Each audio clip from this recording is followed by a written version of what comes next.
Buenas noches. ¿Cuántos quedaron con ganas de más? ¿Todos? No se preocupen que pues cuando lloraba era lo que sentía que Dios ponía en mi corazón y era tener primero un rato de alabanza, compartir la palabra y luego compartirla, tener tiempo de intimidad con Dios sin preocuparnos porque algo que sentí era, normalmente siempre lo hacemos la alabanza, luego la predicación, ¿cierto? Y normalmente cuando ya empieza la predicación, ya uno está pensando en el final y decir esto se va a acabar, me voy para mi casa. Y pienso que cuando estamos en la intimidad con Dios, no debemos estar regidos por el tiempo. Nuestra preocupación no debe ser llegar pronto a mi casa, sino mi preocupación debe ser cuánto voy a conocer hoy más del Padre, cuánto voy a pasar hoy en la presencia de Dios. Y ya para entrar en el tema, pensando en todo esto, abramos nuestra Biblia en San Juan, capítulo 4.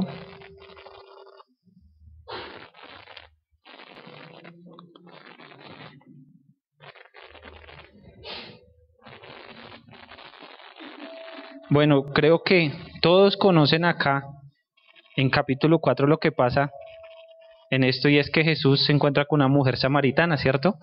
Y para los que son adoradores, los que están en el grupo Alabanza, yo creo que muchas veces han escuchado una predicación acerca de este capítulo. Y algo que a veces estaba trayendo la secuencia era los viernes hablar solo de la adoración. Y yo siempre les he dicho, el viernes normalmente las personas que vienen es alguien que está dando un paso más. No se limita a un domingo, sino está dando un paso más para buscar de Dios. Y antes de entrar en tema, ¿por qué no oramos y le pedimos al Padre revelación y que sea Él dándome sabiduría y poder para hablar su palabra, que me permita hablar su palabra con denuedo? Padre, en esta noche venimos ante ti, Señor, con acción de gracias por tu amor, por tu misericordia.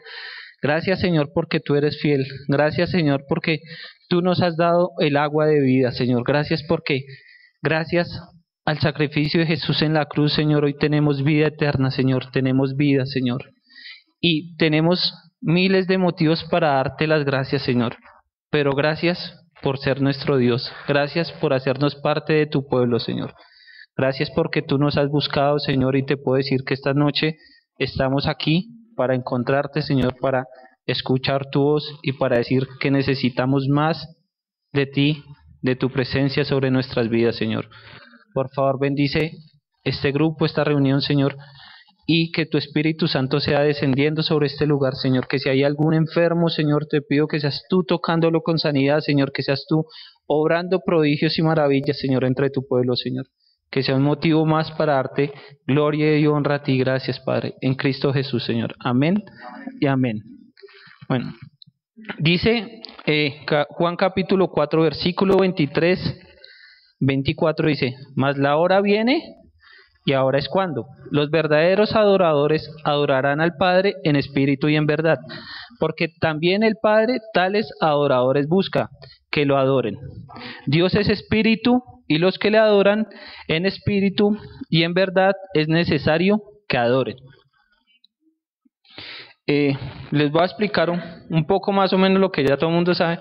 Este capítulo nos muestra un momento que Jesús está en Samaria, estaba con los apóstoles, y dice que tenía sed y se acerca a un pozo y que los apóstoles no estaban con ellos, ¿cierto? Con él. Y él se encuentra con una mujer samaritana y empieza a entablar una conversación.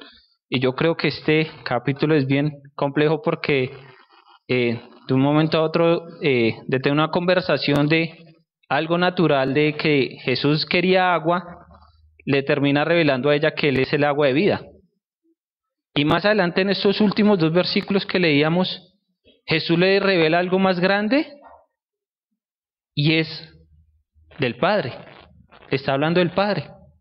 Y nosotros no podemos tener una revelación del Padre si no hemos tenido un encuentro con Jesús. Eso es algo que solamente puede pasar por el Espíritu. Eso es algo sobrenatural. Eso es algo que con palabras humanas no podríamos explicarle a nadie. Que Jesús humanamente no le podía explicar a esta mujer, pero Jesús utiliza un momento normal, cotidiano, como tener sed, como sería como tener hambre, como tener frío, y Jesús se le muestra a esta mujer. Entonces, vamos un momentico al versículo 14, y Jesús le dice a esta mujer, le dice, mas al que bebiere del agua que yo le daré no tendrá sed jamás, sino que el agua que yo le daré será en él una fuente que salte para vida eterna. Esto Jesús se lo dice después de que le dice a esta mujer, dame de beber. Y la mujer le dice, pero ¿cómo tú, siendo judío, hablas con una mujer samaritana? Porque en el tiempo pues los samaritanos no tenían contacto con los judíos, ¿cierto? Los judíos lo miraban como que eran la parte fea. Y esta mujer estaba maravillada de lo que estaba sucediendo. Pero acá Jesús también nos muestra un acto de nobleza, que Él trasciende los límites, que Él no se fija en las apariencias humanas. Él no se fija en lo que nosotros normalmente vemos como el aspecto, el olor, el carro, el cargo. Jesús no se fija en eso. Jesús estaba viendo allá, y más adelante lo vamos a ver, estaba viendo realmente lo que esta mujer necesitaba. Y Jesús se le acercó, más porque necesitara agua, sabía la necesidad que ella realmente necesitaba, agua de vida. Y por eso es que Jesús le dice, mas el que bebiere el agua que yo le daré, no tendrá sed jamás, sino el agua que yo le daré, será en él una fuente que salte para vida eterna. Jesús le hace una revelación grandiosa a esta mujer después de tener una conversación normal. Y eso es lo que empieza a pasar en nuestras vidas cuando le empezamos a preguntar a Jesús, ¿qué es lo que debemos hacer? ¿Hacia dónde debemos ir? ¿En qué momento nos debemos detener? Jesús nos empieza a dar lo que necesitamos. Si ya bebimos esa agua de vida, Jesús nos va a empezar a dar respuestas que realmente necesitamos, siendo guiados por el agua. ¿Cierto? El agua en un río nunca va a ser la misma la que pasa por el mismo lugar. ¿No? Como está en constante movimiento, jamás va a ser el misma agua. Y así pasa cuando Jesús está en nuestras vidas. Él va fluyendo y jamás se va a detener. Eso quiere decir que Jesús nos empieza a dar respuestas. Cuando Jesús no da respuestas, empieza a pasar cosas que Dios nos empieza a demandar más allá y nos empieza a mandar a hacer cosas para volver a Él, y lo vamos a ver en el versículo 15 que dice, la mujer le dijo, Señor, dame esa agua para que no tenga yo sed, ni venga aquí a sacarla. Este momento, esta mujer muestra su necesidad de Dios y le dice a Dios que necesita de esa agua, que ella quería beber de esa agua. Tal vez ella lo estaba pensando también humanamente, que ella no quería volver a ir a ese lugar. Tal vez estaría cansada de cargar no sé cuántas tinas de agua, cuánto pesaría, pero no creo que si uno hace un viaje largo uno se va a llevar un litrico de agua. Supongo que si es como en las películas tendría un palo y dos baldes acá al lado para equilibrar el peso. Pero si la mujer no quiere volver, pues más tinas les va a echar. Pero entre más tinas significa que es mayor el peso, es mayor la fatiga. Y eso pasa en nuestras vidas cuando nos empezamos a cargar. Si Dios no está en nuestras vidas, empezamos a cargarnos de cosas. Y es un momento en que Dios le dice, tú no necesitas eso. Tú necesitas venir a mí y beber del agua que yo tengo. Tú necesitas pensar es en una eternidad. Versículo 16 dice, Jesús le dijo, ve y llama a tu marido y ven acá. Jesús en este momento enfrentó a esta mujer con lo que realmente estaba fallando en su vida. Jesús no le preguntó, ¿tú tienes marido? Porque si tal vez le pregunta, ¿tú tienes marido? Ella hubiera dicho, sí. O tal vez no, Jesús se la jugó toda y le va y le dice, ve y llama a tu marido. Él estaba dando una afirmación. Y lo que esta mujer tenía que era dar una respuesta correcta o equivocada, que sería una mentira, ¿cierto? Ella pudo haber dicho, no, sí tengo marido. Pero entonces la historia hubiera cambiado y Jesús se hubiera manifestado de diferente manera. Pero vamos al versículo 17. La mujer dice, respondió, y dijo, no tengo marido, Jesús le dijo, bien has dicho, no tengo. Jesús le dijo, bien has dicho, no tengo marido, porque 5 maridos has tenido y el que ahora tienes no es tu marido. Esto has dicho con verdad. Esta mujer desnudó su corazón sin que Jesús le preguntara y lo confrontara a uno. Y muchas veces Dios nos confronta de maneras muy similares a estas, donde personas se acercan y le dicen, usted haga tal cosa o vaya y traiga tal cosa, y uno sabiendo que tiene el pecado, uno lo tapa. Y no es algo humano, es algo que viene de Dios, porque Dios utiliza también maneras naturales para mostrarse a uno, para revelarse a uno, y para saber si uno realmente está bebiendo esa agua de vida. Y yo creo que una vez tenía una conversación con Josué, yo le decía a Josué, pues le estaba explicando un caso, yo le decía, yo creo que cada vez si uno peca y todo el mundo se entera de la verdad, y uno a alguien por X o Y razón viene y le pregunta lo mismo, y uno empieza a decir, no fue así, yo creo que uno está mintiendo. Nadie tiene el derecho de juzgarlo si dice la verdad. Pero yo creo que es una de las maneras que Dios utiliza también para decir que si uno confesó su pecado delante de Él, uno debe ser sincero también delante de los hombres. Porque no es posible que uno sea delante de Dios sincero y delante de los hombres sea mentiroso. Y eso es lo que hay veces pasa con uno, pero un verdadero adorador es sincero delante de Dios y es sincero delante de los hombres.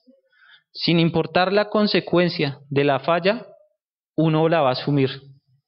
Y tampoco esto significa que uno la ande embarrando y se lo ande contando a los 4 vientos, porque la palabra de Dios dice que también que el nombre de Dios es blasfemado entre los gentiles a causa de su pueblo.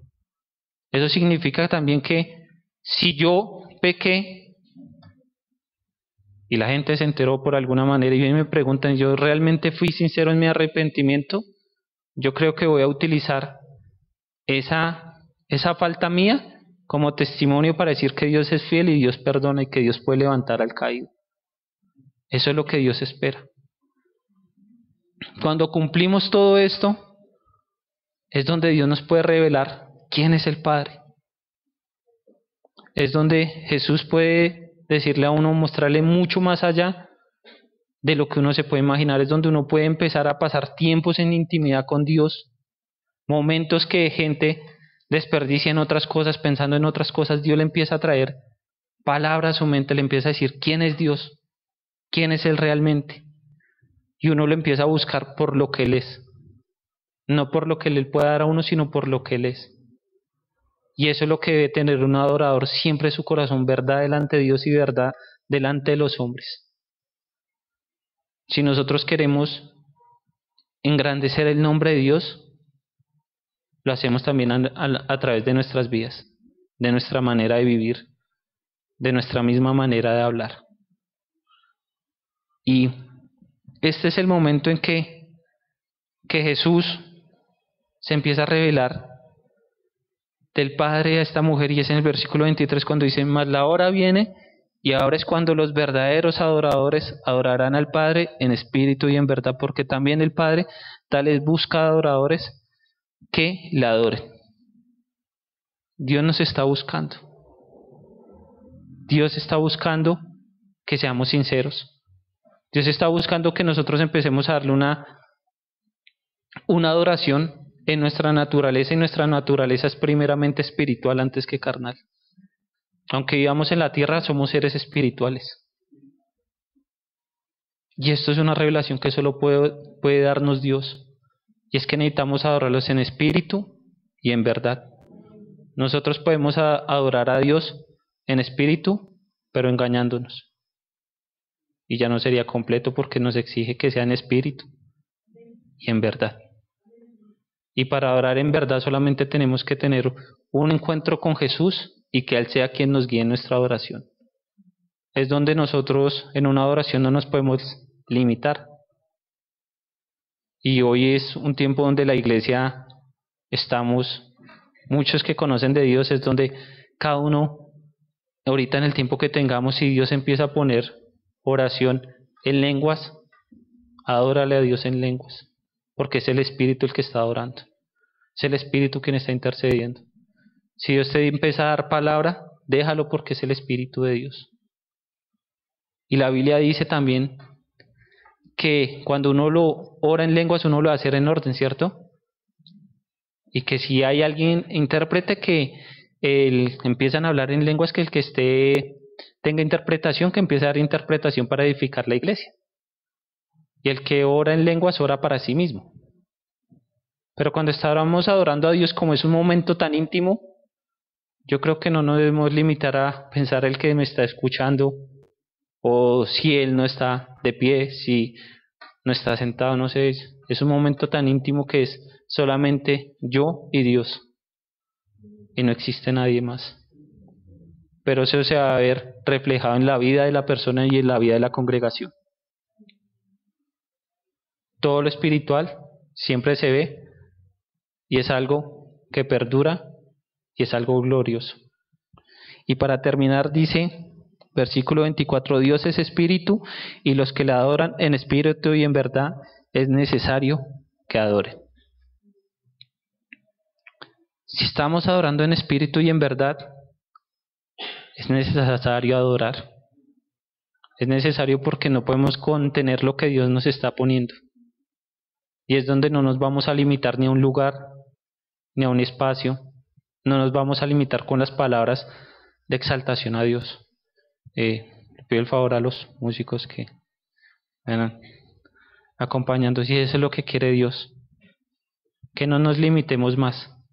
Que rompamos paradigmas sin pasarnos de lo que Dios ya estableció. En la antigüedad nosotros vemos que Dios estableció 7 fiestas, ¿cierto? Y hay gente que le dice, no, pero Dios es de fiestas, sí es Dios de fiestas, pero Dios era de orden. Y cada fiesta que se celebraba en el pueblo de Israel tenía un motivo de celebración. Y fueron establecidas por el mismo Dios. Y creo que después de la venida de Jesús y el derramamiento del Espíritu Santo sobre nuestras vidas, también está establecido las reglas para adorar a Dios, y es que debe ser en espíritu y en verdad. Esos son nuestros límites. Ya que nos vengan a salir con otras palabras distintas a esto, no es bíblico. Dios lo estableció como debe ser. Y cuando adoramos de esta manera, Dios rompe barreras, rompe límites. Y si nosotros no entendemos esto, muchas veces es cuando juzgamos lo que está pasando. Pero nosotros debemos tener cuidado también si estamos juzgando lo que Dios está haciendo en una persona. Ahí es donde debemos tener revelación del Espíritu. Eso es lo que Dios nos pide. Y eso es lo que yo le pedí a Dios, y era que hoy nos permitiera conocerle de una manera totalmente distinta. De una manera sorprendente, que cuando salgamos de este lugar, salgamos tan llenos de Él, que no podamos cerrar nuestras bocas delante de su presencia, que lo único que pensemos es tener otro momento con Él. Tener otro momento con Él, porque eso es lo mejor que puede pasar en la vida de un ser humano, y es estar en presencia delante del Creador. Eso es lo mejor. Y le pido a Dios que ninguno de los que estamos acá se vaya a alejar, va a dejar que su amor se enfríe, que su pasión se apague por la situación o por lo que esté viviendo. Al contrario, que esa situación lo lleve a conocer a Dios de una manera sobrenatural, que lo lleve a decir: Dios, tú eres lo mejor, Señor, y no importa lo que pase, siempre te serviré con amor, siempre te serviré, Señor, con todo mi corazón. Y voy a orar por ustedes antes de que los muchachos de la alabanza continúen y nos dirijan. Padre, te doy gracias, Señor, por este grupo. Te pido, Señor, que seas tú revelándonos quién eres tú, Señor, que seas tú descendiendo sobre este lugar, Señor, como de una manera, Señor, que jamás lo hemos vivido, Señor, pero que esto sea el comienzo de algo grande, Señor, de una vida en el Espíritu, Señor. Padre, te pido, Señor, que nos permitas renunciar a la carne para vivir en espíritu y en verdad, Señor, y para poderte adorar por lo que tú eres. Te doy gracias, Señor, por hacernos a tu imagen y semejanza, Señor. Gracias, Padre. Gracias, Señor, y bendice este grupo, Señor. Levanta, Señor, vallado sobre ellos y no permitas que nada, Señor, apague su amor, que nada desvíe su mirada de ti, Señor. Padre, gracias, Señor, y te queremos adorar, te queremos exaltar, Señor. Gracias, en Cristo Jesús, Señor. Amén y amén.